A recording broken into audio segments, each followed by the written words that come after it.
Not a single person from my family showed up to my nursing pinning ceremony. My wife hosted a backyard barbecue with her sisters instead. As I stood on stage before the dean, fighting back tears, my phone buzzed with a text from my wife's mother. "Come home now," followed by 125 missed calls. I woke up at 5 in the morning with the kind of nervous energy that makes you check your phone 17 times before your feet even hit the floor. Today was it. The day I'd been fantasizing about since freshman year, when I thought memorizing the Krebs cycle was going to kill me faster than any actual disease. 4 years of nursing school at Johns Hopkins. 4 brutal, soul-crushing, coffee-fueled years were finally culminating in my pinning ceremony, and I was ready to walk across that stage like I'd just won an Olympic medal for surviving academic torture. I'd ironed my uniform the night before, then woke up paranoid at 3 a.m. thinking maybe I hadn't ironed it well enough, so I did it again. Twice. The thing was so crisp it could probably perform its own sterile procedure. I laid it out on the bed like it was a sacred artifact, which, honestly, after what I'd been through, it kind of was. This wasn't just fabric and a name tag. This was proof that I'd made it through pathophysiology without having a full mental breakdown in the library bathroom, which, for the record, almost happened in sophomore year during finals week. Mira had promised she'd be there. Not just promised. Sworn on our wedding photo, the one where we're both smiling like we actually believed marriage was going to be all romantic comedies and Sunday brunches. She said she'd bring the kids, her mom, her sisters, the whole squad. "We're all coming, babe," she'd said while scrolling through her phone 2 nights ago. Wouldn't miss it for the world. I should have known right then that wouldn't miss it for the world was code for I'm definitely going to find something else to do. But hindsight's 2020, and apparently so is stupidity. I made myself breakfast, scrambled eggs that I barely tasted because my stomach was doing backflips, and kept checking my phone for the inevitable good luck text or maybe even a sweet voice note from Mira saying how proud she was. Nothing. Radio silence. I told myself she was probably just busy getting the kids ready, making sure everyone looked presentable for the photos we'd definitely be taking later. I even imagined her arguing with her mom about what to wear, because that woman treats every public outing like it's the Met Gala. Around 7:30, I couldn't take the suspense anymore and opened Instagram, which was my first mistake of the day. Actually, scratch that. My first mistake was probably trusting that anyone in my wife's family understood the concept of priorities, but we'll get to that. I scrolled through my feed, past some inspirational quotes about perseverance that felt weirdly on brand for my morning, and then I saw it. A notification, not from Mira, from her sister, Jessica, who has never met a moment she didn't want to broadcast to her 3,000 followers. The photo loaded, and I swear I felt my soul leave my body for a second. There they were, in all their filtered, Valencia-toned glory. Mira, her mom, and all three of her sisters gathered around a massive backyard grill that was pumping out enough smoke to signal passing aircraft. They were wearing matching aprons with little flames on them, because of course they were, and holding tongs like they were posing for some suburban lifestyle magazine. Behind them, strung between two trees, was a homemade banner that read, "Girls Who Grill," in glittery letters that probably cost more than my textbooks. I just stared at the screen, my coffee getting cold in my hand, thinking, yup, nothing says unconditional love and spousal support quite like ditching your husband's college graduation ceremony for hot dogs and Instagram content. The caption read, "Sunday fun day with my queens. Fire crown nothing beats family time and good vibes." The post already had 47 likes, and someone had commented, "Squad goals." I wanted to comment, "Abandonment goals," but I'm not that petty.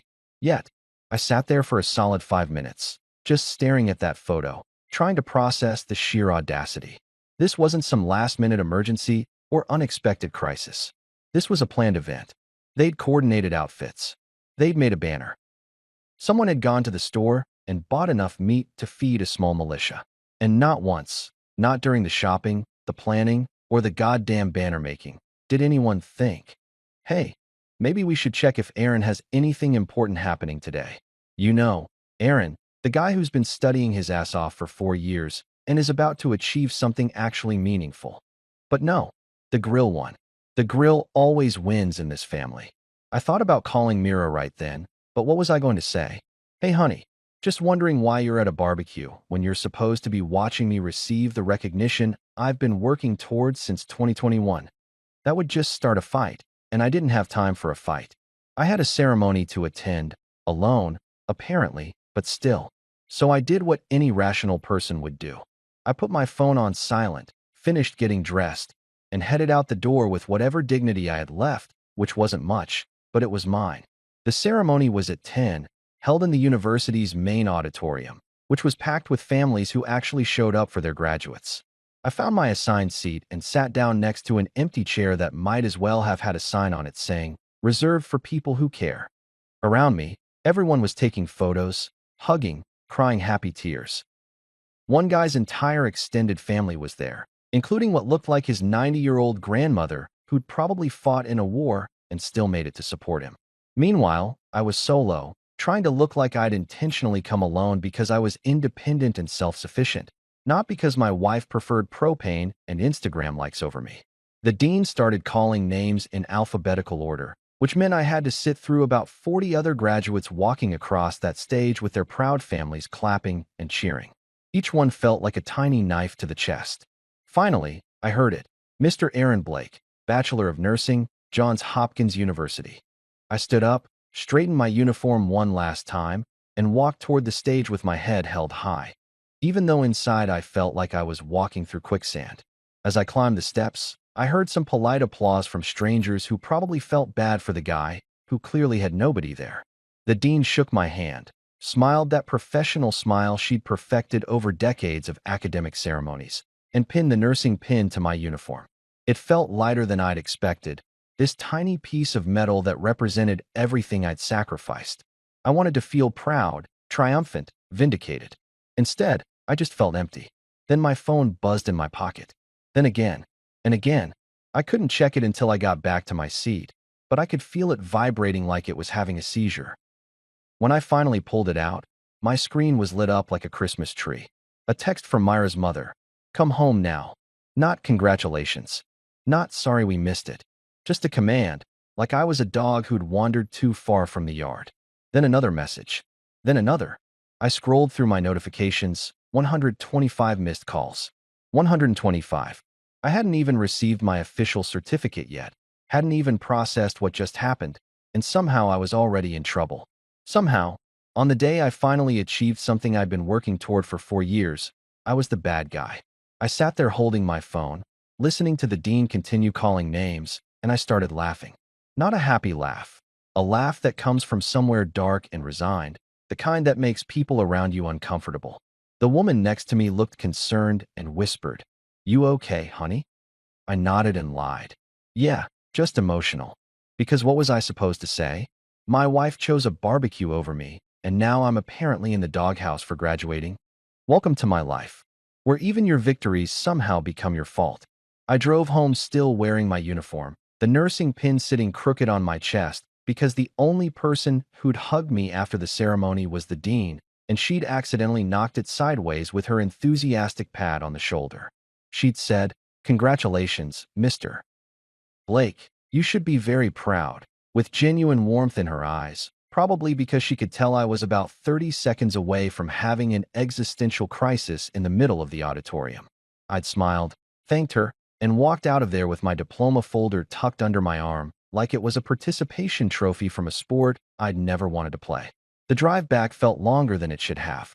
Traffic on I-95 was its usual nightmare, which gave me plenty of time to stew in my thoughts and imagine about 15 different conversations I could have with Mira. None of them ended well. Some ended with me calmly explaining how hurt I was.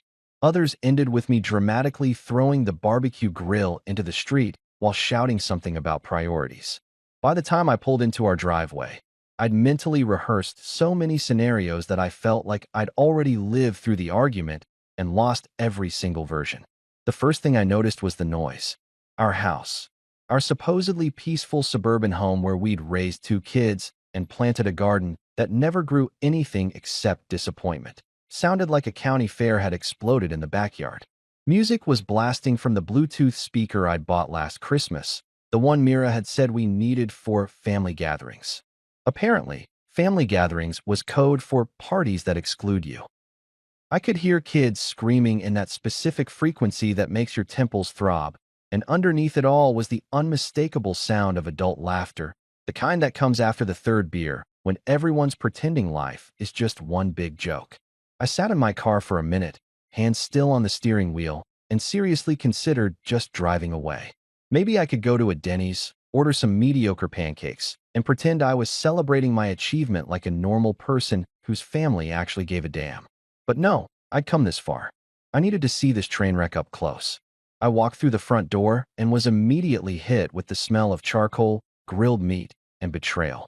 Okay, betrayal doesn't have a smell, but if it did, it would definitely smell like barbecue sauce mixed with broken promises.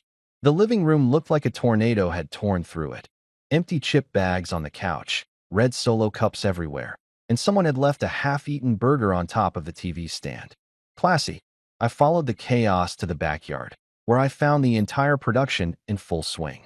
And when I say production, I mean it looked like they'd hired an event coordinator. There were balloons, actual balloon arches in teal and gold, string lights hanging from every available tree branch, and a folding table covered with enough food to feed a small wedding reception. My kids, Emma and Tyler, were running around with their cousins playing some game that involved shrieking at volumes that probably violated noise ordinances. Nobody noticed me standing there in my pristine white uniform, still holding my diploma folder like an idiot. Mira was stationed at the grill, wielding tongs with the confidence of someone who thought they were doing something important. She was wearing one of those girls who grill aprons from the Instagram post, her hair pulled back in a messy bun that somehow still looked intentional. She was laughing at something her sister Jessica was saying, flipping burgers with the kind of focus I wish she'd apply to literally anything involving me. I stood there for a solid 30 seconds before she finally looked up and saw me. Her face went through about 5 different emotions in 2 seconds: surprise, confusion, guilt, and then this weird attempt at casual that absolutely did not land. "Oh," she said, like I was the mailman dropping off a package and not her husband returning from his college graduation. Was that today? Was that today? 3 words that perfectly summarized our entire relationship. I could have written my thesis on those 3 words and probably gotten a doctorate in marital dysfunction. "Yeah," I said, keeping my voice level even though I wanted to scream. "Just a small thing." 4 years of study, multiple mental breakdowns in the library, several caffeine overdoses that probably took years off my life, and that one-time sophomore year when I cried in my car after failing a pharmacology exam. Nothing major. She blinked at me, tongs still in hand, looking like she was trying to calculate whether she should apologize or double down on the denial. Before she could decide, her mother materialized out of nowhere like some kind of suburban who feeds on family drama. Patricia, or as I privately called her, the general, was wearing a matching apron and had that look on her face, the one that said she was about to make everything my fault somehow. "Aaron," she announced, as if my presence was both unexpected and slightly inconvenient. "You're finally here. Perfect timing. We need someone to take out the trash, and the grill's getting low on charcoal. Can you run to Home Depot? Oh, and bring the cooler from the garage. We're running out of ice." I just stared at her. This woman, who I'd known for 6 years, who'd been at our wedding and watched me struggle through nursing school while working part-time to support her daughter and grandkids, was assigning me chores at what was apparently my own surprise non-celebration party. "I just graduated," I said slowly, like maybe she'd forgotten basic comprehension skills. "From nursing school. Today. The ceremony you all missed because you were here having a barbecue." Patricia waved her hand dismissively, like I was bringing up something trivial like the weather. "Oh, honey, we can celebrate that anytime. Today's about family time. Now, about that trash, it's really piling up by the gate." I looked at Mira, waiting for her to jump in, to defend me, to say literally anything that acknowledged this was insane. She just looked uncomfortable and went back to flipping burgers, because apparently ground beef was more important than her husband's dignity. That's when Jessica piped up from her lawn chair, where she'd been documenting the entire party on Instagram stories. "Aaron, smile," she said, pointing her phone at me. "We're making memories." Memories. Right. The kind of memories you look back on and think, that was the day I realized my in-laws valued propane and photogenic moments over my actual accomplishments. I turned around and walked back through the house, past the mess, past the noise, past everything that was supposed to feel like home, but instead felt like a stage set for someone else's life. Behind me, I heard the general call out, "Aaron, where are you going? We need help out here." That was my reward for surviving nursing school. 4 years of sacrifice, student loans I'd be paying off until I retired, countless nights studying while my kids slept. Also, I could become the barbecue assistant at my own victory party that wasn't even for me. I stood in the kitchen, still holding my diploma folder, my crooked nursing pin catching the light, and I wanted to laugh and cry and throw a spatula all at once. Instead, I did something worse. I walked upstairs, changed out of my uniform, hung it carefully in the closet where it wouldn't get dirty, and came back down to help with the trash. Because that's what you do when you're too tired to fight and too proud to give them the satisfaction of seeing you break. You take out the garbage, both literal and metaphorical, and you start planning your exit strategy. The next morning, I woke up to my phone vibrating like it was trying to escape from my nightstand. I'd gone to bed around midnight after finally getting the kids settled down from their sugar-fueled barbecue rampage, and I'd managed maybe 4 hours of sleep before my phone decided to become the world's most aggressive alarm clock. I reached over, squinting at the screen through eyes that felt like they'd been rubbed with sandpaper, and saw a number that made my stomach drop. 27 unread messages. All from Patricia. All sent between 6:30 and 7:15 in the morning, because apparently the woman doesn't believe in normal human sleep schedules. I scrolled through them with growing disbelief, watching the messages escalate from mildly annoying to completely unhinged. The first few were typical Patricia. Short, demanding, with the kind of entitlement that comes from never being told no in her entire life. "Aaron, call me. Aaron, we need to talk. Aaron, this is important." Then they started getting more specific and somehow more infuriating. "Why didn't you pick up last night? We were calling you for hours. We needed you and you just disappeared." I sat up in bed, rubbing my face, trying to process this alternate reality where I was somehow the villain for not being available during the party I wasn't supposed to be at in the first place.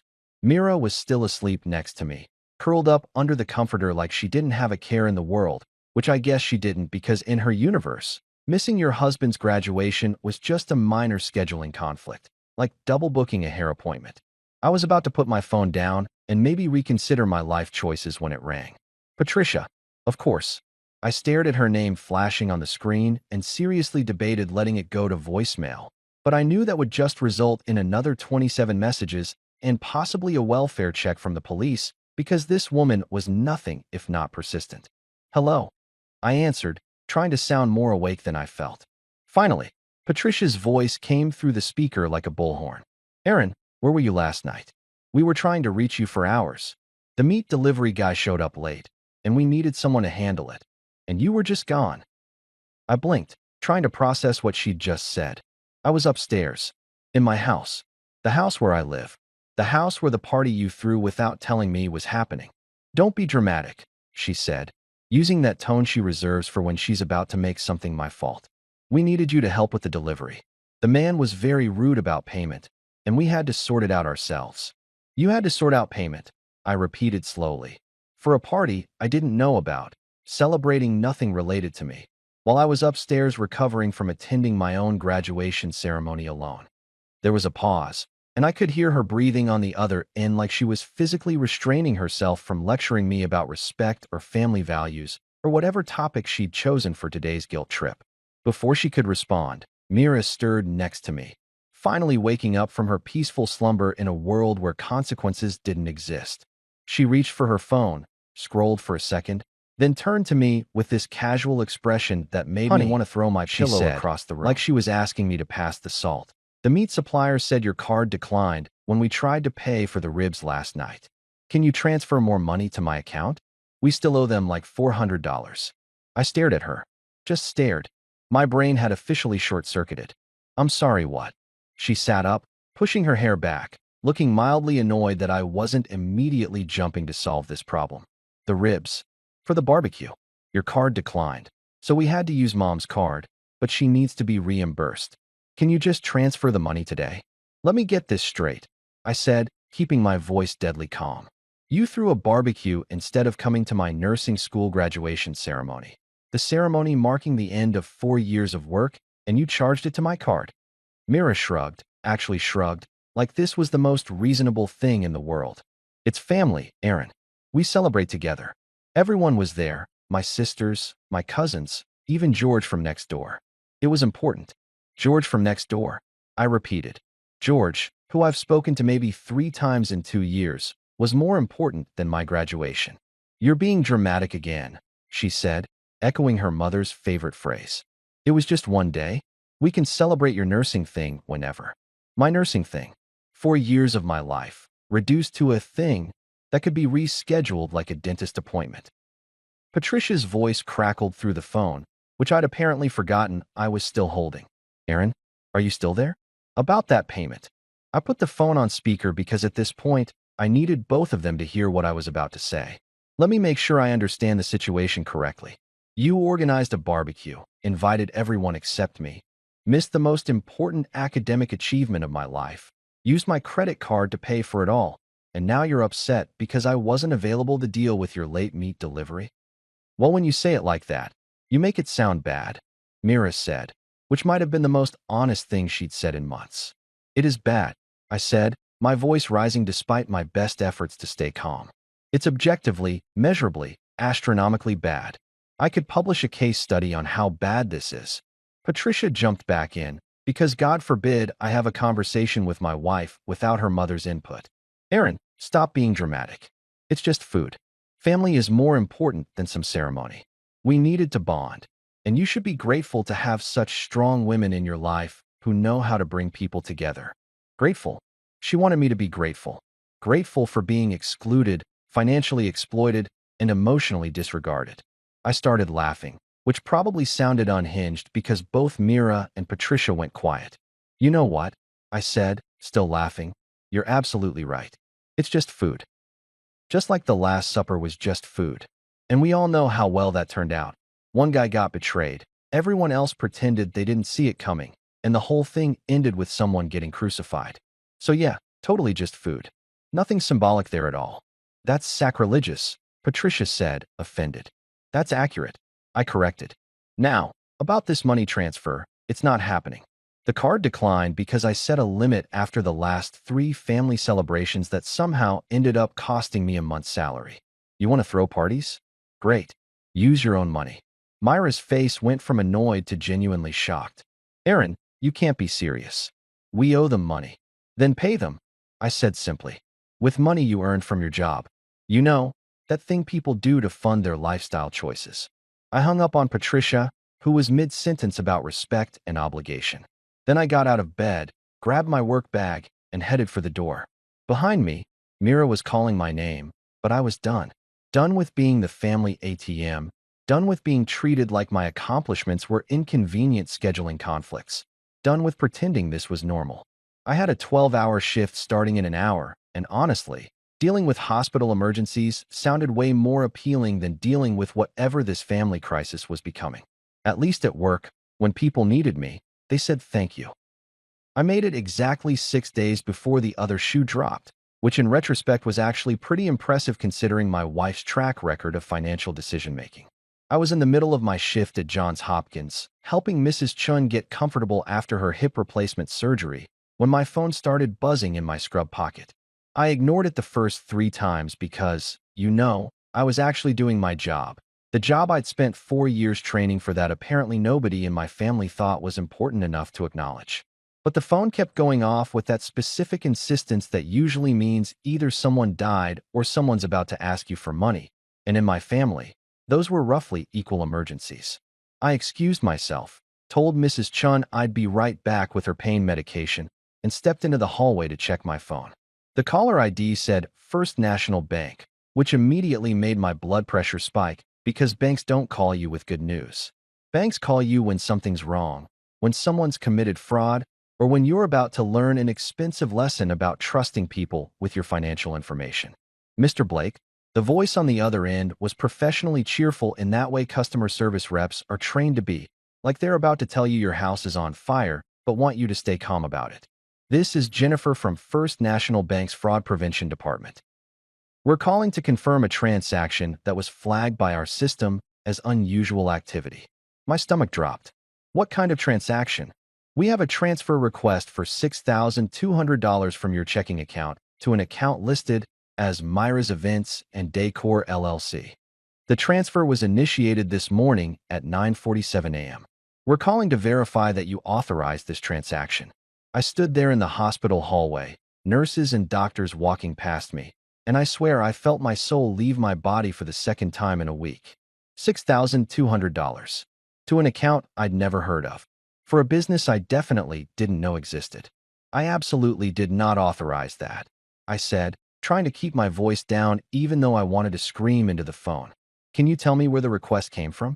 Jennifer clicked some keys on her computer, and I could hear that specific sound of someone reading information they really wish they didn't have to share.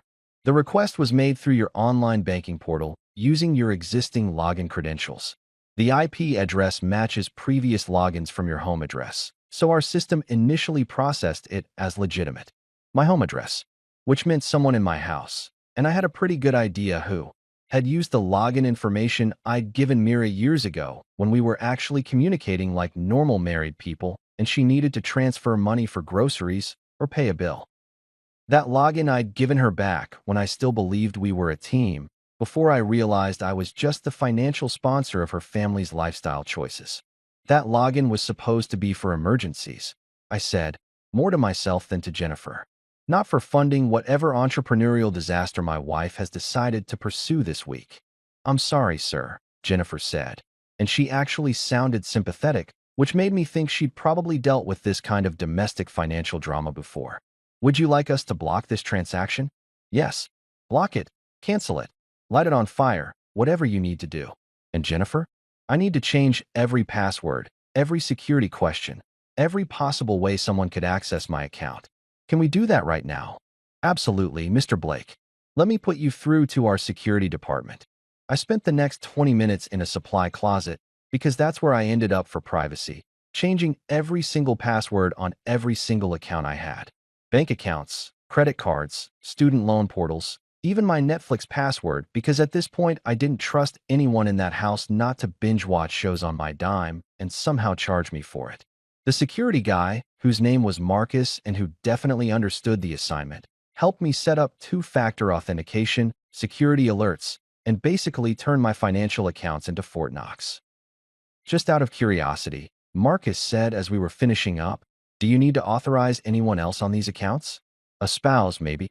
I laughed, and it came out darker than I intended. "Marcus, my man, the person I'd need to authorize is the same person I'm protecting these accounts from. So no, just me. Only me. Forever and always, just me." "Understood, sir. You're all set. Is there anything else I can help you with today?" "Yeah," I said. "You got any advice for a guy who just realized he's been living with financial vampires disguised as family?" Marcus paused, and I could hear him smiling through the phone. "Document everything, Mr. Blake. And maybe talk to a lawyer." I hung up and sat there in the supply closet for a minute, surrounded by boxes of surgical gloves and medical tape, and I felt something shift inside me. Not anger exactly. Anger was too hot, too immediate. This was colder, more calculated. This was the moment when you realize you've been playing checkers while everyone else has been playing chess, and you're about to flip the whole board over. I pulled out my laptop, thank God for hospital Wi-Fi, and logged into my router settings from work. Changed the Wi-Fi password to something nobody in that house would ever guess. Graduation day, 2025, never forget. Petty? Absolutely. Satisfying. You have no idea. Then I went through and changed every streaming service password, every shared account, everything that had my credit card attached to it. Hulu, Disney Plus, Spotify, Amazon Prime. If it had a login, I changed it. If it had my payment information, I removed it. My phone started blowing up almost immediately. First Mira. "Why isn't the Wi-Fi working?" Then her sister Jessica. "Did you change the Netflix password?" I'm literally in the middle of a show. Then Patricia, because of course. "Aaron, the internet is down and I'm trying to order supplies for the business." "Fix it immediately." The business. Myra's Events and Decor. The business I was apparently supposed to fund without being asked, consulted, or even informed it existed. I pulled up Google and did a quick search, and sure enough, there it was, a barely functioning website with stock photos of parties and a tagline that said, "Making your events extraordinary." The About Us section featured a paragraph about a family of passionate women bringing culinary excellence and event mastery to your special occasions. There was even a photo gallery, and I recognized our backyard in at least 3 of the pictures. So let me get this straight. They'd been using my house, my money, and apparently my identity as the financial backer for a business I knew nothing about, all while treating my actual accomplishments like they were minor inconveniences in their social calendar. I sat there staring at that website, at those pictures of parties I'd either been excluded from or forced to work at, and something in me just snapped. Not in a violent way. I'm a nurse. I've been trained to stay calm in actual emergencies. This was more like a switch flipping, a decision being made at a cellular level. I was done being the family ATM with legs. Done being the supportive husband who gets taken for granted. Done pretending this was normal. I renamed my Wi-Fi network one more time, just for good measure. Access_night_forever. Then I went back to work, back to Mrs. Chun and her hip replacement, back to a job where people actually appreciated when I showed up and did my job well. At least at the hospital, when someone needed my help, they didn't try to rob me blind while I was giving it. The moment I froze their access to everything, and I mean everything, from the bank accounts to the HBO Max subscription, my phone transformed into a digital war zone. I'm talking full-scale assault, the kind of message bombardment that would make a telemarketer look subtle.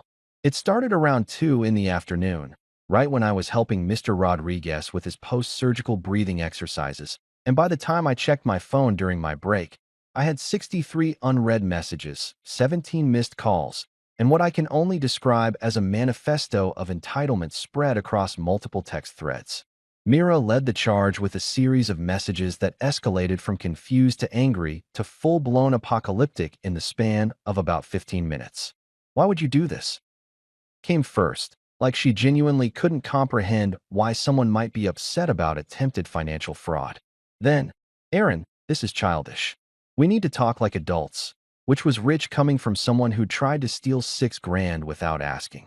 My personal favorite was, "You're embarrassing me in front of my family," because apparently my reaction to being robbed was the embarrassing part, not the actual robbery itself.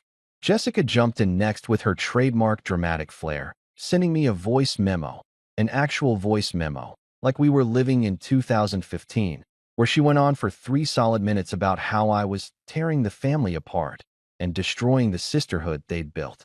The sisterhood, like they were a sorority and I was some rival frat trying to shut down their mixer. She ended with, "Mom is literally crying right now because of you," which was supposed to make me feel guilty, but honestly just made me wonder if Patricia had ever cried about anything I'd actually accomplished. Speaking of Patricia, she held off for about an hour before unleashing what I can only call the mother-in-law manifesto. It started with a phone call that I declined, followed by a text that said, "Answer your phone." Now, when I didn't comply, because I was busy actually doing my job, nursing people back to health, she sent a message that was legitimately 7 paragraphs long. 7 paragraphs about respect, family values, traditional gender roles, and something about how her generation knew how to sacrifice for family. The irony of her lecturing me about sacrifice while simultaneously trying to steal my money was apparently lost on her. The best part? She ended with, "You should be grateful to have such strong, capable women in your life who know how to run a business and support each other. Not every man is lucky enough to marry into a family like ours." I read that line 3 times, just to make sure I wasn't hallucinating from the hospital coffee, which is entirely possible because that stuff could probably strip paint. Grateful. She wanted me to be grateful for being treated like a walking wallet, for having my achievements ignored, for being the financial foundation of a business I didn't know existed. The audacity was almost impressive in a deeply disturbing way. But here's the thing about reaching your breaking point. Once you're there, all the guilt trips and manipulation tactics that used to work just kind of bounce off you like you're wearing emotional Kevlar. So I did something I'd never done before in 6 years of marriage and countless family drama episodes. I muted them. All of them. Mira, Patricia, Jessica, even Jessica's husband Tom, who sent me one message saying, "Bro, just apologize, it's easier." Which, thanks Tom, really helpful advice from the guy who lets his wife spend his entire paycheck on scented candles. I went into my phone settings and systematically muted every single person in that family. Not blocked. I'm not a monster, just muted. Their messages would still come through. I just wouldn't get notifications. They could scream into the void all they wanted, and I'd check it whenever I felt like it, which based on my current emotional state would be approximately never. The silence that followed was absolutely golden. And I mean that literally. It felt like someone had given me a gift wrapped in peace and quiet with a bow made of actual sanity. My phone stopped buzzing every 30 seconds. My Apple Watch stopped having a seizure on my wrist. I could actually focus on work without being interrupted by the latest installment of Why Aaron is the Worst Person Ever, a family drama in 17 acts. I threw myself into work with the kind of intensity usually reserved for people training for the Olympics or trying to forget their problems through productivity. I picked up extra shifts, volunteered for the overnight rotations that nobody wanted, and basically became the nurse who was always available because my home life had become less appealing than dealing with hospital emergencies at 3 in the morning. At least when someone coded in the ICU, there was a clear protocol to follow. There's no protocol for my wife tried to embezzle $6,000 for her catering business. That's when I really started noticing the people at work. Not just as colleagues, but as actual human beings who treated me like a person instead of a checking account. There was Maria, one of the senior nurses, who brought homemade empanadas every Friday and always saved me one even though I never asked. There was Jake, an ER tech who had the kind of dark humor that only comes from years of seeing humanity at its worst and deciding to laugh about it anyway. And then there was Dr. Lynn Nguyen, the attending physician who'd been at Hopkins for 15 years and had a reputation for being brilliant, no nonsense, and occasionally terrifying. I'd interacted with Dr. Lynn plenty of times before. She was the kind of doctor who remembered everyone's names and actually listened when you reported patient concerns, but we'd never really talked beyond professional stuff. That changed one Thursday evening during a rare quiet moment at the nurse's station. I was charting notes, probably looking as exhausted as I felt, when she sat down next to me with her coffee that was definitely cold by then because doctors never get to drink hot coffee. "Blake," she said, not looking up from her tablet, "you've been picking up a lot of shifts lately. Everything okay?" I almost gave her the standard, "Yeah, just need the money" response, but something about the way she asked, genuinely curious, not prying, made me pause. "Just going through some family stuff," I said, which was the understatement of the century. She nodded, still reviewing whatever chart she was working on. Family stuff is usually the worst stuff. Work emergencies are easy. Someone stops breathing, you fix it. Family, that's complicated. She finally looked up at me, and there was this knowing look in her eyes like she'd been through some version of this herself. "Hey, congrats on the pin, by the way." I just stared at her. "What? Your nursing pin? From graduation. I saw it on your uniform last week. Johns Hopkins, right? That's a solid program. Congrats." It took me a second to process what she'd just said, because it was the first time, the actual first time since the ceremony, that anyone had acknowledged my graduation. 6 days. It had been 6 whole days, and the first person to say congratulations was a doctor I barely knew beyond our professional interactions. "Thank you," I managed, and my voice came out rougher than I intended. "That actually means a lot." Dr. Lynn smiled, this small knowing smile that made me think she understood exactly what I wasn't saying. "You earned it. For years of nursing school, while working? That's not easy. You should be proud." And just like that, standing in that hospital hallway at 7 in the evening, exhausted and emotionally drained and probably overdue for a mental health day, I felt something I hadn't felt since before the barbecue incident. Recognized. Seen. Valued. "Thanks, Dr. Lynn," I said. "Really." She stood up, grabbed her cold coffee, and headed back toward the patient rooms. "Keep up the good work, Blake. And hey, whatever that family stuff is, don't let it make you forget what you accomplished."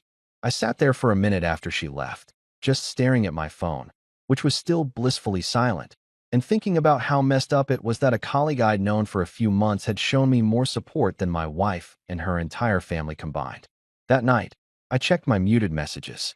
There were 42 new ones. I didn't read a single one. Instead, I opened my schedule and signed up for 3 more shifts next week. Turns out the silent treatment goes both ways. And I was winning. 6 months. That's how long I'd been living in what I can only describe as glorious, peaceful silence. 6 months of picking up shifts, making actual friends at work, and discovering that life without constant financial ambushes and emotional manipulation was actually pretty damn nice. I'd moved into a small apartment closer to the hospital. Nothing fancy, just a one-bedroom with functional air conditioning and neighbors who didn't try to steal my money. And I'd honestly started to think maybe this was how things were going to stay. Clean break, fresh start, all that self-help book nonsense that actually seemed to be working. Then my phone buzzed with a text from Mira, and I knew the universe wasn't done screwing with me yet. Come home for dinner tonight. The family misses you. I stared at that message for a solid 10 minutes, sitting in my car in the hospital parking lot after my shift, trying to decode what fresh hell this invitation could possibly mean. The family misses you. The same family that had spent the last 6 months sending me increasingly unhinged messages about how I was selfish, ungrateful, and single-handedly destroying their entrepreneurial dreams. The same family that had literally chosen a barbecue over my graduation and then tried to steal $6,000 from me. That family missed me. Sure. And I'm the Queen of England. My first instinct was to delete the message and pretend I never saw it, which had been my strategy for the past half year, and honestly, it had been working great. But something about the tone felt different. Not aggressive, not demanding, just simple and direct. Almost normal, which was suspicious as hell because nothing about that family had ever been normal. I sat there debating with myself like some kind of psychological thriller protagonist, deciding whether to walk into the obvious trap. On one hand, I'd built a pretty solid life without them. My apartment was quiet, my bank account was actually growing instead of mysteriously depleting, and I discovered I really enjoyed cooking for one because nobody criticized my portion sizes or suggested I should have bought more expensive ingredients. On the other hand, I was curious. Morbidly, unhealthily curious about what could possibly prompt Mira to reach out after 6 months of radio silence. Also, and I'm not proud of this, but part of me wanted to see if they'd actually acknowledge what they'd done. Maybe offer an apology? Show some growth. Demonstrate even the tiniest shred of self-awareness about how badly they'd screwed up? Yeah, I know. I said I wasn't proud of it. Curiosity won. I texted back, "What time?" The response came immediately, like she'd been waiting by her phone, 7 p.m. Nothing fancy, just family dinner. Nothing fancy, just family dinner. Those 4 words should have been my first warning sign. Because when has anything with that family ever been nothing fancy or just anything? But apparently 6 months of peace had made me soft, or maybe I'd just been working too many overnight shifts and my judgment was impaired from chronic exhaustion. Either way, I found myself driving to my old house at 6:45, mentally preparing for whatever psychological warfare awaited me. The first thing I noticed when I pulled up was that the lawn was mowed. Actually mowed, with clean edges and everything, not the overgrown jungle it had been last time I drove by 3 months ago to grab some mail. Someone had pressure washed the driveway. There were new flower pots on the porch, those expensive ceramic ones from that boutique place downtown that Mira always wanted, but I said were too pricey. The house looked like it had been featured in a home and garden magazine, or like someone was trying to sell it, or like they were setting up the world's most elaborate ambush. I parked on the street instead of in the driveway, leaving myself an easy exit route because I've learned a few things about tactical retreat over the years. As I walked up to the front door, I noticed the doorbell had been replaced, one of those fancy video ones that probably cost $200. I rang it anyway, because showing up unannounced to your own former house felt weird even in this situation. Mira answered immediately, and I had to do a double take because she looked different. Not different like she'd changed as a person, let's not get crazy, but different like she'd actually made an effort. Hair done professionally, makeup applied with actual skill instead of the usual 5-minute rush job. Wearing that blue dress I'd bought her for our anniversary 3 years ago that she said made her look fat, but I thought made her look beautiful. She was smiling, but it was that specific smile people wear when they're nervous and trying to hide it. "Aaron," she said, like my name was a complete sentence. "Come in. Everyone's here." Everyone. Great. I stepped inside and immediately understood why the outside looked so pristine. They'd applied the same treatment to the interior. The living room was spotless, like someone had actually read the instructions on the vacuum cleaner. The dining table was set with our wedding china, the stuff we only used for Thanksgiving and that one time her boss came over for dinner. There were candles, real candles, not the cheap grocery store ones, and cloth napkins folded into those fancy shapes that require YouTube tutorials. The smell hit me next, Actual home-cooked food. Not just any food, but my favorites.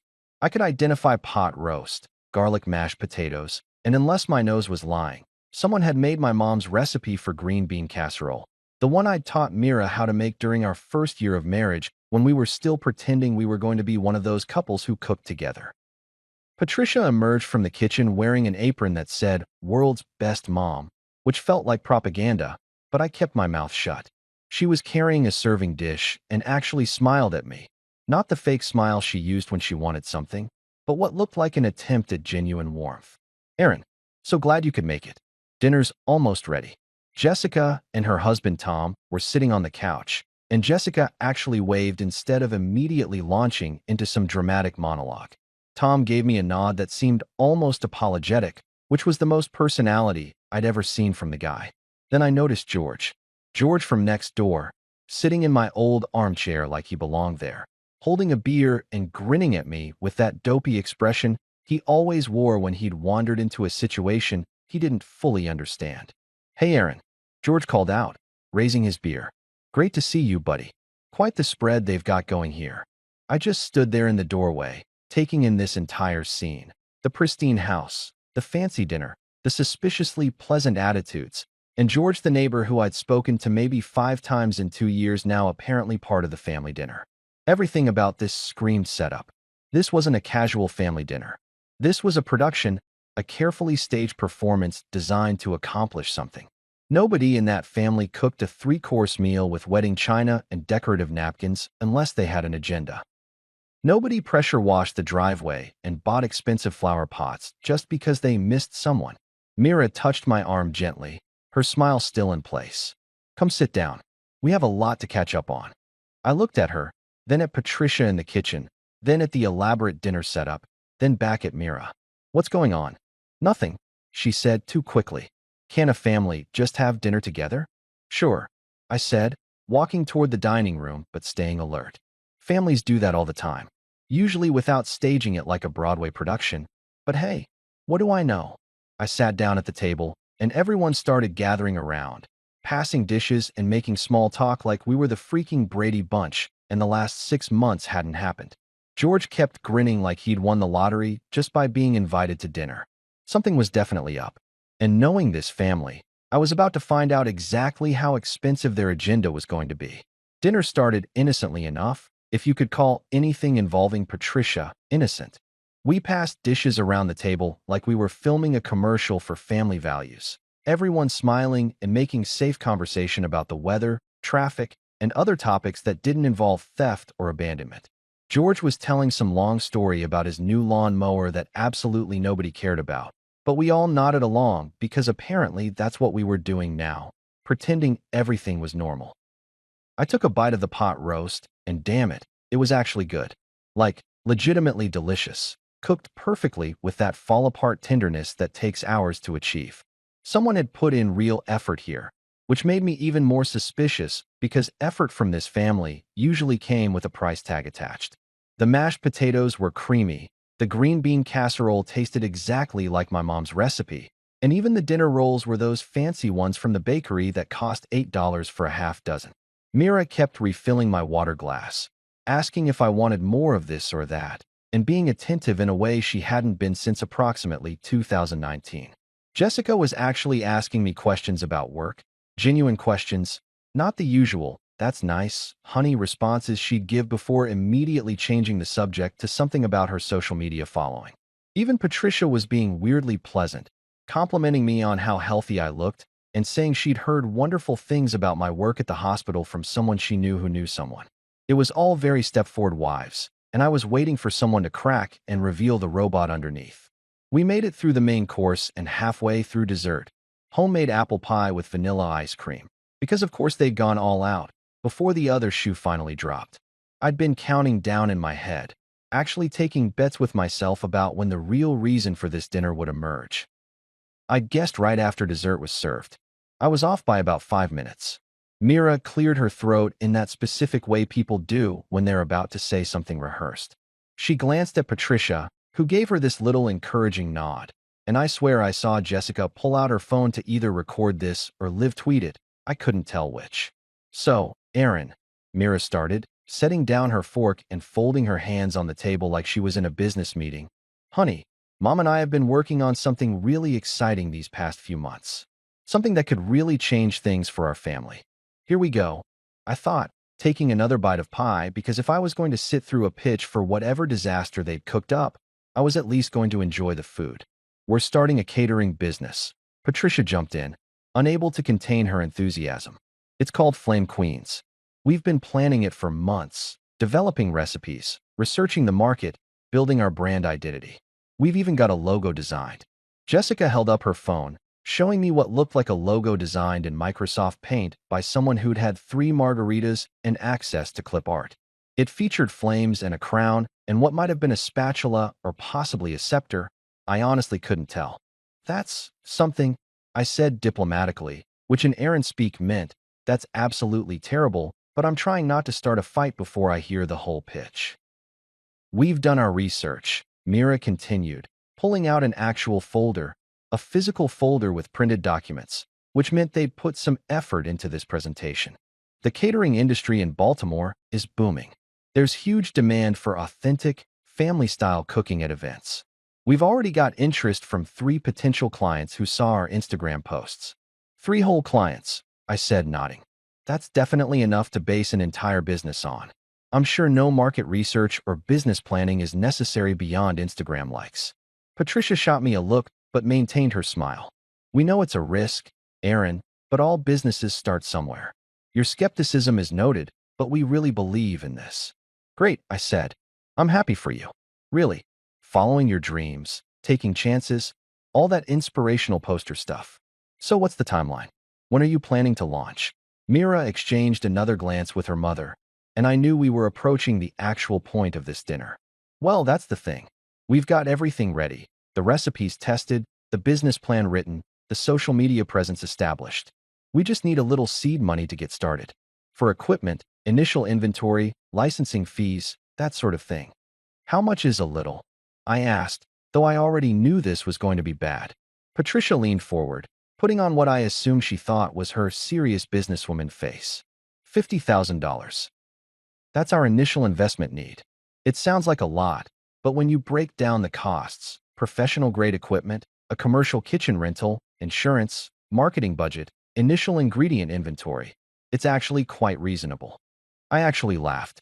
Not a polite chuckle, but a full genuine laugh that made George look uncomfortable and Jessica stop recording. $50,000? That's not seed money. That's an entire garden, including the land, the fence, and probably a greenhouse with those fancy automatic watering systems. Aaron, please don't be dismissive, Mira said, her pleasant facade starting to crack slightly. This is serious. We've put a lot of work into this. I'm sure you have, I said, setting down my fork because I'd suddenly lost my appetite. But let me make sure I understand this correctly. You want me, the guy whose graduation you skipped for a barbecue, who you tried to steal $6,000 from, who you haven't spoken to in 6 months except to send angry messages about how terrible I am, to give you $50,000 for a catering business based on 3 Instagram inquiries and a logo that looks like it was designed during a power outage. You're being dramatic again, Patricia said, using her favorite phrase like it was a magic spell that would make me compliant. I'm being realistic, I corrected. Do you have a business plan? And I mean a real one, not just we like to cook and people like our food. Do you have financial projections? Operating costs? Break-even analysis? Any understanding of what it takes to run an actual business? Mira pulled out more papers from her folder, spreading them on the table. We have all of that. Look, we've projected that we'll break even within 18 months and start turning a profit by year 2. The catering market in Baltimore generates over $40 million annually. We only need to capture a tiny percentage of that market to be successful. I glanced at the papers, which were covered in numbers that looked impressive until you realized they were based on absolutely nothing. And where exactly are these projections coming from? What data are you using? Industry averages, Patricia said confidently. Jessica researched it online. Jessica researched it online, I repeated slowly. Jessica, who once asked me if Alaska was a state or a country, did the financial research for a $50,000 business venture. Hey, Jessica protested. I was confused because it's so far away from the other states. I rubbed my temples, feeling a headache coming on that had nothing to do with the wine I'd carefully avoided drinking. Let me put this in perspective for you. I'm a nurse. A nurse at a good hospital, yes, but still a nurse. You know what nurses make. Good money, decent money, but we're not exactly rolling in spare $50,000 investments. I've got student loans, lots of them. I've got rent. I've got living expenses. And I'm trying to save for a future that doesn't involve funding other people's entrepreneurial fantasies. You're doing great, though, Mira said, like she'd been keeping tabs on my finances, which was creepy. You're working all those extra shifts. You must have savings. I do have savings, I admitted. Savings that I earned by working 12-hour shifts, overnight rotations, and holidays while you all were having family barbecues without me. Savings that are for my future, not for flame queens or whatever the next disaster is going to be called. George, who'd been quietly eating his pie this whole time, suddenly spoke up. I think it sounds like a good opportunity, Aaron. These ladies can really cook. I mean, this pot roast. Outstanding. I turned to look at George, this man who'd somehow become a character in my family drama despite having zero stake in anything. George, buddy, with all due respect, and I mean this genuinely, this has nothing to do with you. You're literally just the neighbor who got invited to dinner. I might invest, George said, which explained why he was here. They were auditioning backup investors in case I said no. George, you work at Jiffy Lube, and you've told me 3 times that you're behind on your mortgage. Where exactly are you going to get investment capital? He shrugged. Could take out a loan. Please don't do that, I said, feeling genuinely concerned for this idiot. George, go home. Enjoy your lawnmower.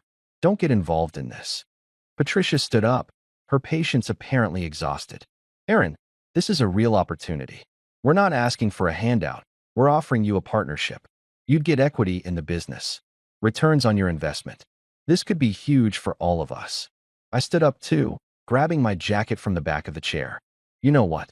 I'm going to make this really simple. The answer is no. Hard no. Not 50,000, not 5,000, not $50. When you all start a business that doesn't involve burning my wallet or requiring me to fund your dreams while you ignore my accomplishments, let me know. Until then, enjoy your Flame Queen's fantasy, and maybe try asking a bank for a business loan like normal entrepreneurs do. Banks require credit checks and business plans, Jessica muttered. Exactly, I said, pointing at her. That should tell you something. I headed for the door, and Mira followed me. Aaron, wait. Can't we at least talk about this?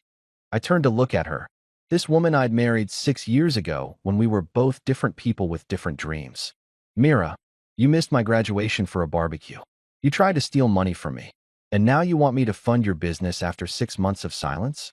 No, we can't talk about this. There's nothing to talk about. I walked out, got in my car, and drove away, watching that perfect house with its perfect lawn get smaller in my rearview mirror. Best $50,000 I never spent. A few weeks went by, and I settled back into my peaceful routine of work, sleep, and not being financially exploited by my in-laws. I'd almost forgotten about the Flame Queen's pitch, almost being the key word, because you can't completely erase the memory of your wife asking for 50 grand over pot roast when I started hearing rumors. Not from Mira or her family directly, because we'd gone back to our mutual silent treatment arrangement, but through the grapevine. And by grapevine, I mean George the neighbor, who apparently couldn't keep his mouth shut if his life depended on it. I ran into him at the gas station on a Tuesday morning before my shift. He was filling up his truck and saw me at the next pump, and his face immediately did that thing where people know something you don't, and they're dying to tell you, but they're pretending they're not going to tell you, which means they're definitely going to tell you. Hey, Aaron, he said, walking over with that same dopey grin. Heard about the business thing. Tough break, man. I looked up from the pump, genuinely confused. What business thing? George's face shifted to surprise, like he'd just realized he was about to be the bearer of bad news. Oh, you don't know. Maybe I shouldn't say anything. George, you've already started. Finish the sentence. He scratched his head, looking uncomfortable. Well, I heard from my wife who heard from Jessica's Instagram stories that Flame Queens kind of imploded. Like, spectacularly. They took out a loan using the house as collateral. Your old house, I mean. And apparently the whole thing went sideways real fast. My blood went cold. They used the house as collateral? Yeah, man. Something like $30,000. They bought all this fancy equipment, rented a commercial kitchen space, spent a ton on marketing and Instagram ads. But then they only booked like 2 actual events, and both of them were disasters. Something about undercooked chicken at a wedding and a birthday party where they forgot half the food. I just stood there with the gas pump in my hand, watching the numbers tick up, trying to process this information. They'd actually done it. They'd actually taken out a massive loan, bet the house on their half-baked business plan, and crashed harder than the Hindenburg. How bad is it? I asked, though part of me didn't want to know. George winced. From what I heard, pretty bad. The business folded after 3 months. They're behind on the loan payments. Banks apparently threatening foreclosure proceedings. Jessica's been posting vague stuff about financial hardship and asking for donations to her Venmo. Of course she is, I muttered, finishing up at the pump and putting the nozzle back. Thanks for the heads up, George. No problem, man. Hey, for what it's worth, you were right to say no. That whole thing was a disaster waiting to happen. I drove to work in a daze, part of me feeling vindicated and part of me feeling something uncomfortably close to guilt. Not guilt for saying no. I stood by that decision completely, but guilt for the kids. Emma and Tyler were living in that house. If the bank foreclosed, where would they go? They didn't choose to have a mom who made catastrophic financial decisions. The inevitable call came during my lunch break.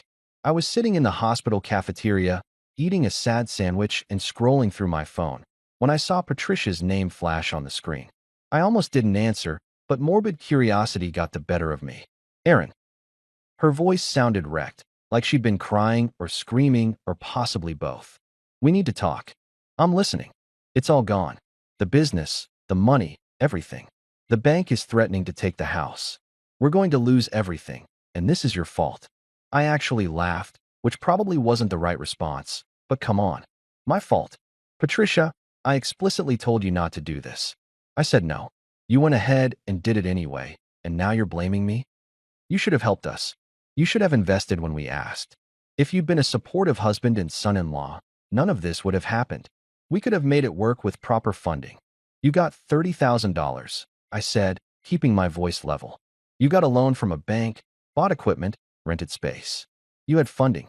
What you didn't have was a viable business model, realistic expectations, or apparently the ability to cook chicken to safe temperatures.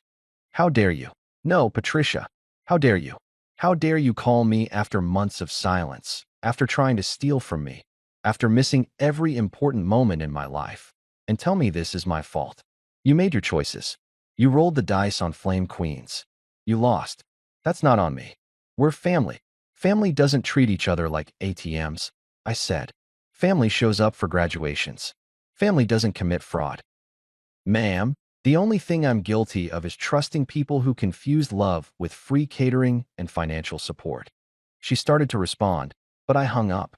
Just hung up, blocked her number, and went back to eating my sad sandwich.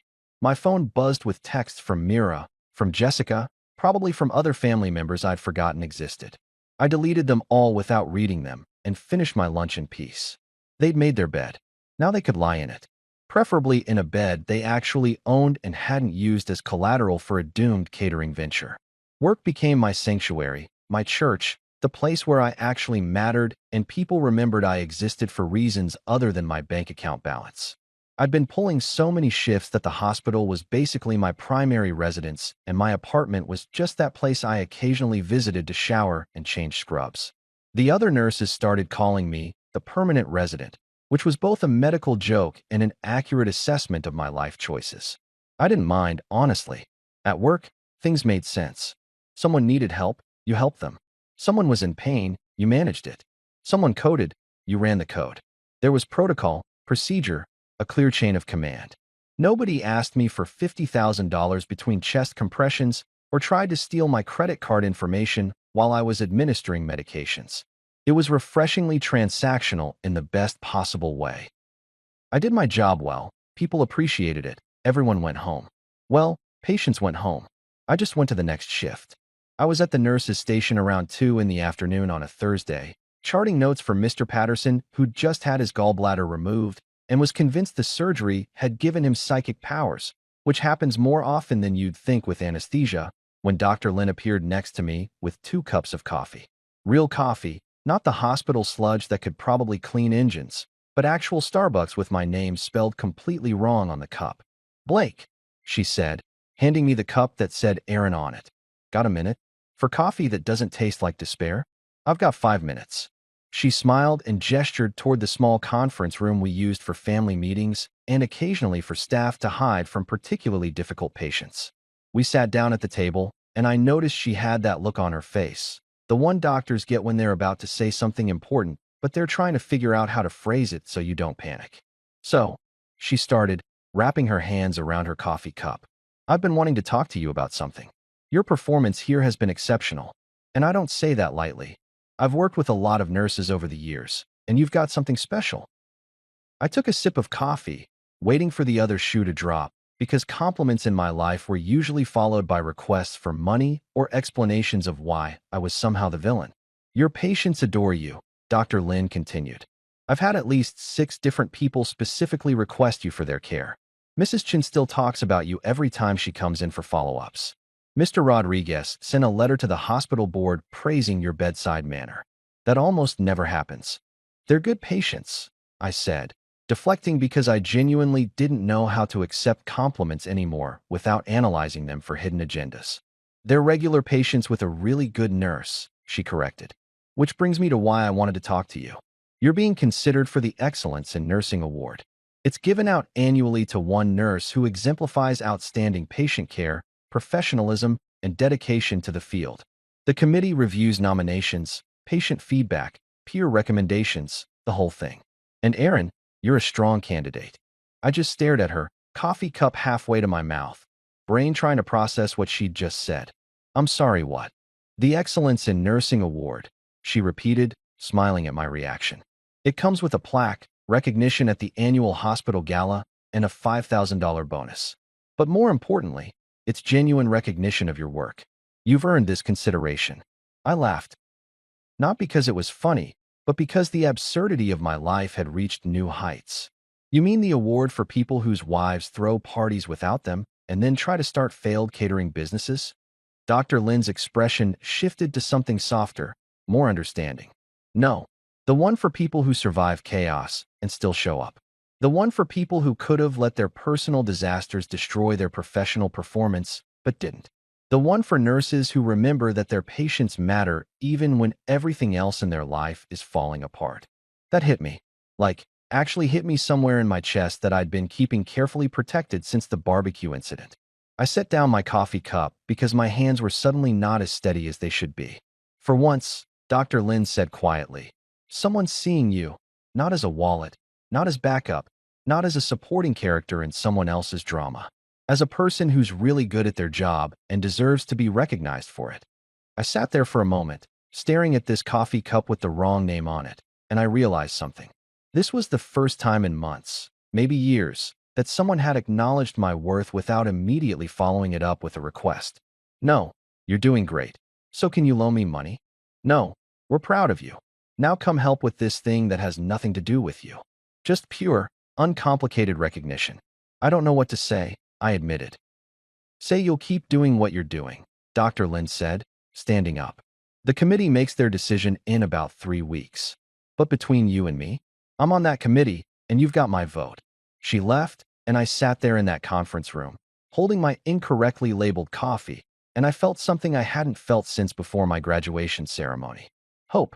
Not the naive kind that gets you hurt, but the realistic kind that comes from understanding your own value. My phone buzzed with another text from someone in Myra's family. Probably another crisis, another disaster, another plea for help that would somehow become my fault. I didn't even look at it. For the first time in a long time, I had something that was actually mine. Recognition I'd earned, respect I'd built, and a future that didn't depend on anyone's approval except my own. And that felt better than any $50,000 investment in a doomed catering business ever could. 3 weeks later, I found myself standing backstage at the Johns Hopkins Hospital annual gala, wearing a suit I'd bought specifically for this occasion because I'd decided that if I was going to receive an award, I wasn't going to do it in wrinkled khakis and a tie I'd borrowed from someone's lost and found. The suit was navy blue, actually fit me properly, and made me look like someone who had their life together, which was hilarious because my life was still a controlled disaster, just a disaster I was now managing on my own terms. The gala was being held in the hospital's main conference center, which they'd transformed into something that actually looked elegant instead of like a place where people usually attended mandatory sexual harassment training seminars. There were round tables with white tablecloths, centerpieces that probably cost more than my monthly grocery budget, and a stage with actual professional lighting. The room was packed with doctors, nurses, administrators, hospital board members, and various other people who'd achieved things and were here to celebrate each other instead of skipping out for barbecues. I was nervous, like, genuinely, palms sweating, heart racing nervous in a way I hadn't been since my final nursing boards. This was different, though. The boards were about proving I knew enough to not accidentally kill someone through incompetence. This was about being seen, being valued, being recognized for actually doing something well. And after the year I'd had, the graduation no-show, the financial theft attempts, the catastrophic business venture I'd wisely avoided, the idea of standing in front of people who actually appreciated my work felt weirdly vulnerable. Dr. Lin found me backstage, looking elegant in a black dress that probably cost more than my suit, but she wore it like it was just clothes. "You ready, Blake?" she asked, and there was genuine warmth in her voice that made me relax slightly. "As ready as I'll ever be," I said. "Is it too late to fake a medical emergency and get out of this?" She laughed. "You're a nurse. You'd have to fake it really convincingly, and everyone here would know exactly what you were doing. Besides, you've earned this. Go accept your award and let people clap for you. It's not that scary. Easy for you to say. You probably get awards all the time. I've gotten 3 in 15 years, she said, and I was terrified each time. But here's the thing. This isn't about being comfortable. It's about letting people recognize your value. Something tells me you haven't had much of that lately." She was right, of course. The past year had been a masterclass in being undervalued, overlooked, and financially exploited.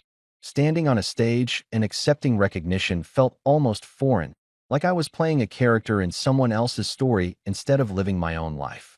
The program started, and I sat in the designated area for award recipients, watching as they went through various presentations and recognitions. There was an award for research excellence, one for administrative innovation, something about community outreach that I honestly zoned out for because I was too busy trying not to throw up from nerves. Finally, they got to the nursing awards, and I heard Dr. Lin take the stage as the presenter.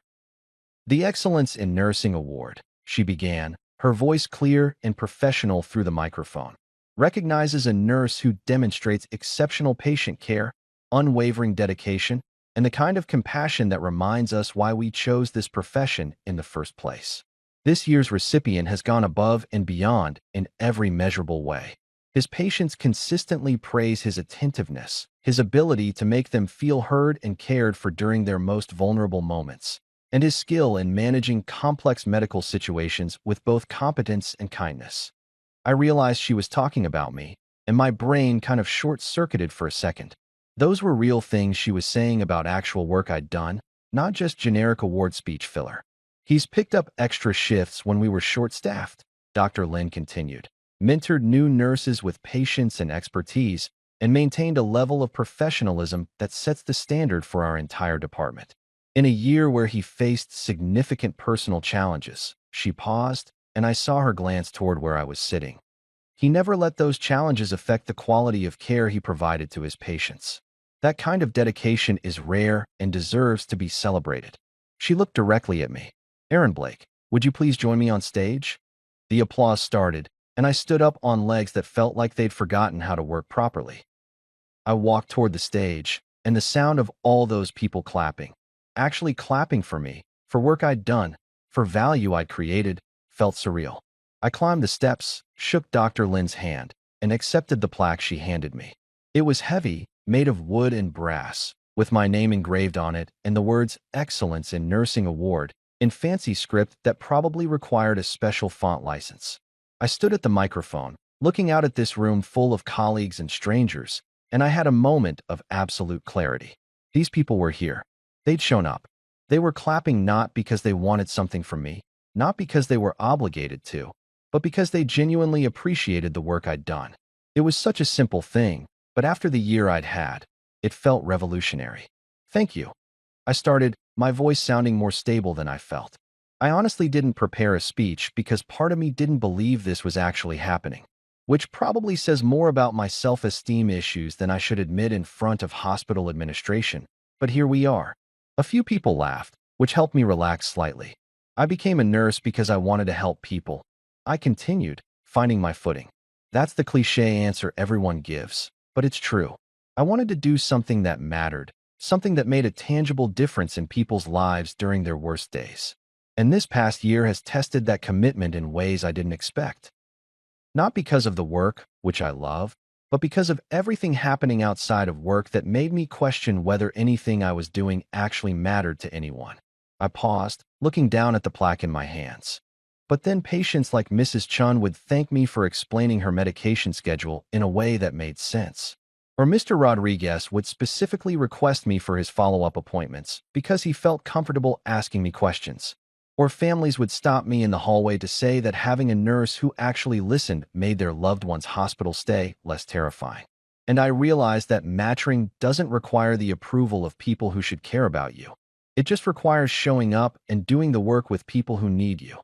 The room was quiet now, people actually listening instead of just politely waiting for me to finish so they could applaud and move on to the next award. So this award means more to me than you probably realize, I said. Not just because of the recognition, though I'm incredibly grateful for that, but because it's proof that showing up matters, that doing your job well matters, that maintaining your integrity and professional standards even when your personal life is a dumpster fire actually means something to people. I looked over at Dr. Lin, who was smiling with what looked like genuine pride. Thank you to Dr. Nguyen for nominating me and for being the first person to congratulate me on my nursing school graduation, even though it was 6 days late. Thank you to my colleagues who cover shifts with me, who laugh at my terrible hospital humor, and who remind me daily why this profession is worth the sacrifice. And thank you to my patients, who trust me with their care and make every shift meaningful. The applause started again, louder this time, and I walked off the stage with my plaque held carefully in both hands like it might disappear if I didn't hold it tight enough. People stopped me as I made my way back to my seat. Colleagues offering congratulations, handshakes, genuine warmth that I'd been starving for without even realizing it. After the ceremony ended and we moved into the reception portion of the evening, I found a quiet corner with my plaque and a glass of champagne that someone had handed me. I pulled out my phone, scrolling through the messages I'd been ignoring for weeks. More texts from Myra's family about the foreclosure proceedings, about how I should help because it's the right thing to do, about how I was destroying the family by refusing to save them from their own decisions. I thought about that barbecue, about seeing those Instagram photos of matching aprons and grills while I sat alone at my graduation ceremony. I thought about the 125 missed calls, the attempted theft, the $50,000 pitch over pot roast. I thought about every moment over the past year where I'd been treated like a supporting character in someone else's story, valued only for what I could provide rather than who I actually was. And then I thought about standing on that stage tonight, holding this award, hearing people applaud for work I'd actually done. I thought about Dr. Lin saying, "Someone's seeing you as a person who's really good at their job." I thought about Mrs. Chin's thank you cards and Mr. Rodriguez's letter to the hospital board, and all the small moments over the past months where I'd been reminded that my value wasn't determined by people who'd chosen to ignore it. I took a photo of my plaque and posted it to my Instagram, my first post in over a year. The caption was simple: Excellence in Nursing Award. Sometimes showing up is its own reward. Within minutes, comments started rolling in from colleagues, from nursing school classmates I hadn't talked to in years, from people who actually cared about my achievements.